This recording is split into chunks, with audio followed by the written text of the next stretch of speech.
Dear student, अस्सलाम वालेकुम। आज हमने जो टॉपिक डिस्कस करना है उस टॉपिक का नाम है क्रोमोसोम्स। जब हम बात करते हैं क्रोमोसोम्स की बात करते हैं, क्रोमोसोम्स होते क्या हैं? ये दो लफ्जों का कॉम्बिनेशन है। पहला लफ्ज है क्रोमा। क्रोमा का मतलब होता है कलर। क्रोमा का मतलब होता है कलर। दूसरा लफ्ज इसमें मौजूद है और वो लफ्ज है सोमा।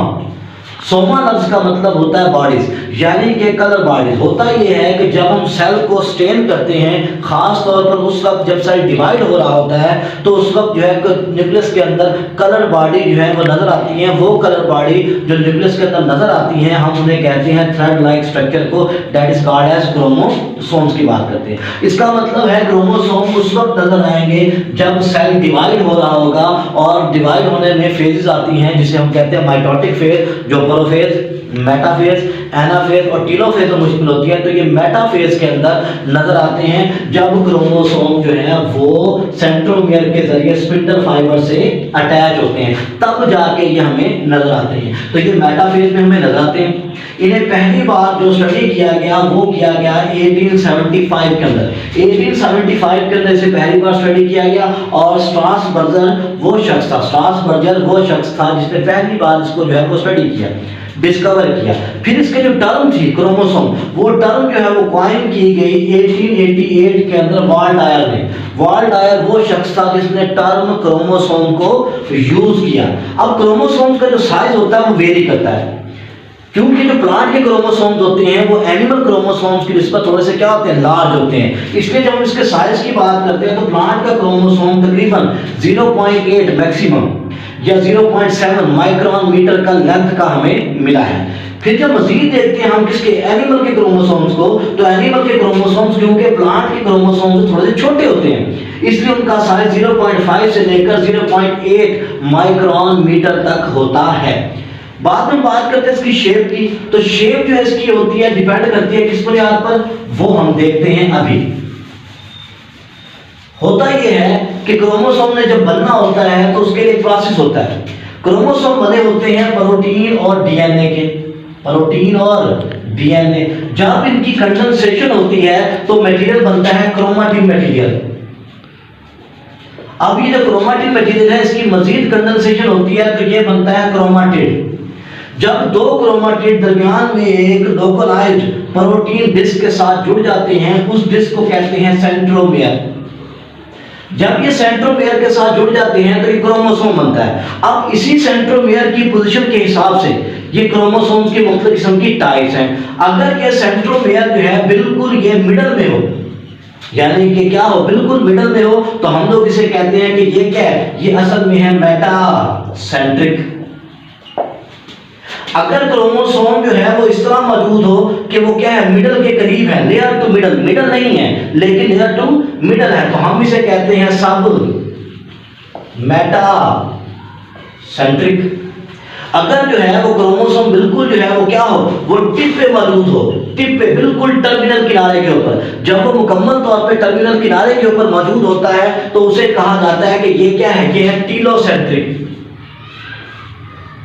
टीलोसेंट्रिक, इसका मतलब ये हो सकता है मेटासेंट्रिक, सब मेटासेंट्रिक और टीलोसेंट्रिक। इसके अलावा मजीद जब इसे देखते हैं तो इसकी एक वो टाइप होती है जिसमें सेंट्रोमियर क्या होता है, वो क्रोमोसोम के टर्मिनल के करीब होता है, नियर टू एंड। जब वो नियर टू एंड होता है तो इसे नाम देते हैं किसका, एक्रोसेंट्रिक का, एक्रोसेंट्रिक। तो इसका मतलब क्रोमोसोम मेटासेंट्रिक, सब मेटासेंट्रिक, ठीक है, टीलोसेंट्रिक और एक्रोसेंट्रिक मौजूद होते हैं due to the position of centromere के हिसाब से। अब हम जब बात करते हैं इसके नंबर की बात करते हैं तो इसके नंबर भी वेरी होते हैं, यानी कि हर स्पीशीज में क्या होते हैं, इनकी तादाद वेरी होती है, लेकिन एक स्पीशीज में फिक्स्ड होते हैं। फिर वो सेल्स हो सकते हैं, आपको मालूम है कि बॉडी के अंदर कितने किस्म के सेल्स होते हैं, वो दो किस्म के होते हैं। एक सेल वो है जो होते हैं सोमैटिक सेल। सोमैटिक सेल्स वो सेल्स होते हैं जो असल में क्या करते हैं, जानदार का वॉल्यूम बढ़ाते हैं, उसके साइज में, उसके वॉल्यूम में, उसकी हाइट में, विड्थ में, वेट में इजाफा करते हैं, उसे हम सोमैटिक सेल्स कहते हैं। तो वो क्रोमोसोम जो सोमैटिक सेल्स में होंगे हम कहेंगे सोमैटिक क्रोमोसोम। इस तरह वो क्रोमोसोम जो पाए जाते हैं जर्म सेल्स में, तो उन्हें हम सेक्स क्रोमोसोम या जो है वो जर्म क्रोमोसोम्स का नाम देते हैं, जो क्या होते हैं, जो आगे जाके आने वाली नस्ल के सेक्स को डिटरमिन करती है। तो इनकी जो तादाद होती है वो भी वेरी टू वेरी स्पीशीज होती है, लेकिन हर स्पीशीज में इनकी तादाद फिक्स्ड होती है। जैसे इंसान के अंदर, ह्यूमन के अंदर, होमो सैपियन में 46 क्रोमोसोम एक सेल में मौजूद होते हैं। इसी तरह जो है ना पाइसम सैटिवम है, उसमें हमारे पास क्या 14 क्रोमोसोम मौजूद होते हैं। कैरिट है, ठीक है ना, रेफिनस हो गई, उसमें जो है 18 क्रोमोसोम मौजूद होते हैं। तो हर स्पीशीज में क्रोमोसोम की तादाद फिक्स्ड होती है, लेकिन स्पीशीज टू स्पीशीज वेरी करती है। मजीद जब हम इसके स्ट्रक्चर की बात करते हैं क्रोमोसोम्स की, तो हम एक टिपिकल यहाँ पर क्रोमोसोम का पेयर बना देंगे, होमोलोगस क्रोमोसोम। तो क्रोमोसोम की बात करते हैं तो इसमें कुछ चीजें मौजूद होती हैं। पहली चीज ये जो होता है, ये होता है सेंट्रोमेयर। सेंट्रोमेयर वो डिस्क होती है जिसे हम प्राइमरी कंट्रिक्शन भी कहते हैं। ये असल में वो डिस्क होती है जहां पर क्रोमेटिड ने आके क्या करना होता है, वो अटैच होना होता है ताकि क्रोमोसोम बन जाए। फिर उसके बाद क्या होता है, उसके बाद वो हिस्से जो इसके साथ जुड़े होते हैं जिसे हमने नाम दिया किसका, क्रोमेटिड्स का नाम दिया। क्रोमेटिड्स वही हैं जो प्रोटीन और डीएनए की कंडेंसेशन से बने हैं, सेंट्रोमियर पे चिपके हुए हैं। हम लोग इन्हें कहते हैं कि ये क्या है, ये असल में क्रोमेटिड्स मौजूद होते हैं। अब थोड़ी सी तवज्जो दीजिएगा ताकि बात आपको थोड़ी सी मजीद क्लियर हो जाए। बार दफा ऐसा होता है कि ये एक क्रोमोसोम मौजूद है, ये इसका सेंट्रोमियर है, ये प्राइमरी कंट्रिक्शन है, लेकिन बार दफा क्या होता है, सेंट्रोमियर और क्रोमेटिड इनके दरमियान में भी, यानी क्रोमेटिड का जो एंड है ये हमारे पास क्या, टीलोमेयर। अब ये टीलोमेयर क्या होता है, ये स्पेशल स्ट्रक्चर होता है जो एक क्रोमोसोम को दूसरे क्रोमोसोम से चिपकने से रोकता है, अटैच होने से रोकता है। अब बार दफा ऐसा होता है कि इस टीलोमेयर इस सेंट्रोमियर के दरमियान बार दफा क्या होता है, बार दफा यहाँ पर एक और कंट्रैक्शन पाई जाती है, बार दफा यहाँ पर क्या होता है, एक और जो है वो क्या होती है, वो डिस्क लाइक स्ट्रक्चर मौजूद होता है जिसे हम सेकेंडरी कंट्रिक्शन का नाम देते हैं। और ये जो हिस्सा इसके दरमियान मौजूद होता है इसे बाद दफा नाम दिया जाता है सैटेलाइट पार्ट, सैटेलाइट पार्ट, या फिर इसे जो है नाम दिया जाता है वो दिया जाता है ट्रापेंट का। अब ये ट्रापेंट हो गया या ये वाला जो हिस्सा हो गया, बाद में क्या होता है, ये भी थोड़ा सा क्वाइट हुआ होता है। तो क्रोमोसोम में प्राइमरी कंट्रिक्शन के अलावा भी बाद में सेकेंडरी कंट्रिक्शन मौजूद होती है जिसे हम सैटेलाइट या फिर हम इसे जो है वो ट्रापेंट का नाम दिया जाता है। अब ये वाला जो हिस्सा मौजूद होता है जिसे हमने नाम दिया किसका, टीलोमेयर का, ये इसलिए मौजूद होता है ताकि एक क्रोमोसोम दूसरे क्रोमोसोम पे अटैच ना हो सके। अगर वो अटैच हो गया तो उससे क्या होगा, अबनॉर्मलिटी पैदा होगी, नंबर ऑफ क्रोमोसोम मिसिंग हो सकते हैं, ज्यादा हो सकते हैं, एडिशन डिलीशन वगैरह का कंडीशन हो सकती है ज्यादा, तो इसलिए इसमें क्या होता है, ये मौजूद होता है। ठीक है, अब इसमें इसके अलावा क्या होता है, इसके अलावा होता यह है कि जब हम क्रोमोसोम को देखते हैं तो क्रोमोसोम में एक थ्रेड लाइक स्ट्रक्चर होता है जो क्रोमेटिड को घेरे होता है। क्रोमोसोम का वो थ्रेड लाइक स्ट्रक्चर, धागा नुमा, जो क्या किया होता है, जिसने क्रोमेटिड्स को मुकम्मल तौर पे घेरा होता है, इसे नाम देते हैं क्रोमोमेयर का, क्रोमोमेयर। तो क्रोमोमेयर क्या होता है, वो पार्ट जो क्या होता है, थ्रेड लाइक होता है और उसने मुकम्मल तौर पे क्या होता है, वो घेरा होता है या तो एक क्रोमेटिड को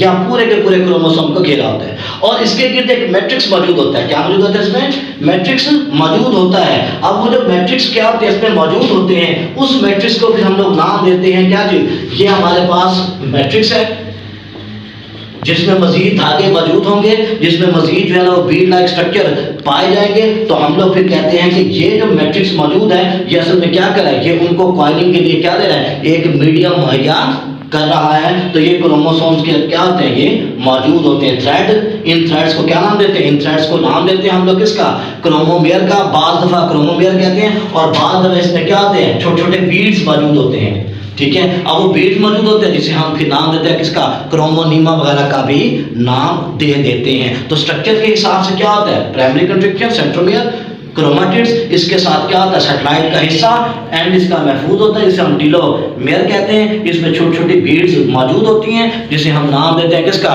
क्रोमोनीमा का नाम देते हैं। थ्रेड मौजूद होता है जिसे हम नाम देते हैं किसका, क्रोमोमेयर का नाम दे देते हैं। तो ये बेसिक इसका स्ट्रक्चर पाया जाता है। अब जब हम इसकी कंपोजिशन की बात करते हैं तो कंपोजिशन में ये दो चीजों का मिला होता है, प्रोटीन और डीएनए का। इसलिए हम इसे कहते हैं कि ये क्या है, ये न्यूक्लियो प्रोटीन है।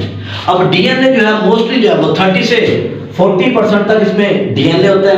प्रोटीन जो इसमें पाया जाता है वो 50 to 60% पाया जाता है। इसके अलावा इसमें क्या होता है, 10% तक 0.5 से लेकर 10% तक आरएनए की मिकदार भी मौजूद होती है। अब प्रोटीन जो इसमें पाए जाते हैं वो दो किस्म के हैं। एक वो है जो हिस्टोन प्रोटीन है, हिस्टोन प्रोटीन वो है जिसके गिर जाके क्या होना है, डीएनए ने कॉइल्ड करना है ताकि क्या बना सके, ताकि वो न्यूक्लियोसोम बना सके। तो न्यूक्लियोसोम बनाने के लिए डीएनए क्या होता है, वो इस प्रोटीन के गिर जाके कॉइल्ड करते हैं, इसे हिस्टोन कहते हैं। जो टोटल प्रोटीन का हिस्टोन प्रोटीन यानी कि 80% बनाता है टोटल यानी क्रोमोसोम के प्रोटीन का।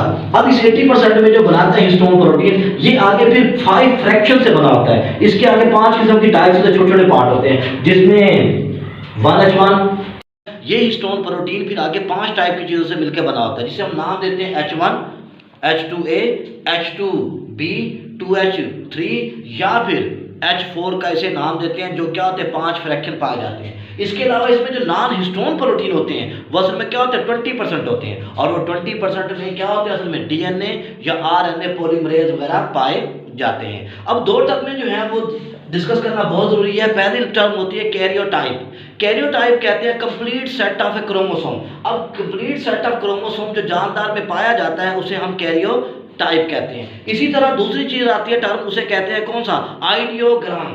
आइडियोग्राम क्या होता है, हमने क्रोमोसोम्स को डायाग्राम की मदद से जाहिर किया और इसके स्मेयर को, इसके न्यूक्लियोटाइड को स्मेयर की शक्ल में या जो है इसे डार्क एरिया की शक्ल में जाहिर किया, तो उसे आइडियोग्राम कहते हैं। तो डियर स्टूडेंट, ये हमारा आज का लेक्चर था। हम आगे जो है मजीद न्यूक्लियस के बारे में डिस्कस करेंगे। शुक्रिया।